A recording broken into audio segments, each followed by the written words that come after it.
শরীয়তপুরের সখীপুরের ৬ বছর বয়সী তাইবা হত্যাকাণ্ডে নতুন মোড়। পোস্টমর্টম রিপোর্টে বেরিয়ে এলো এক চাঞ্চল্যকর তথ্য। শরীয়তপুরের সখীপুরের ৬ বছর বয়সী তাইবাকে শুধু নৃশংসভাবে হত্যা করা হয়নি, হত্যার পূর্বে শিশুটিকে ধর্ষণ করা হয়েছিল। ফরেনসিক রিপোর্টে এমনই তথ্য বেরিয়ে এসেছে। পুলিশ সুপারের ব্রিফিংয়ে জানানো হয়েছিল এ ঘটনায় কমপক্ষে ২ জন পুরুষ জড়িত ছিল, তবে তদন্তের স্বার্থে তাদের নাম গোপন রেখেছে। কিন্তু কেন এই গোপনীয়তা? এই নিয়ে প্রশ্ন উঠেছে জনমনে।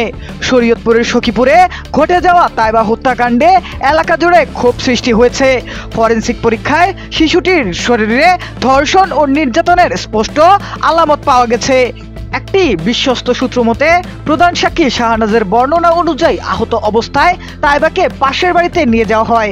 কিন্তু কেন তিনি শিশুটিকে সরাসরি পরিবারের কাছে না নিয়ে অন্যত্র নিয়ে যান, এ নিয়ে রহস্য এখনো রয়ে গেছে। অন্যদিকে নিহত তাইবার পরিবার ও এলাকাবাসী তদন্তের ধীরগতি ও গোপনীয়তা নিয়ে ক্ষোভ প্রকাশ করেছেন।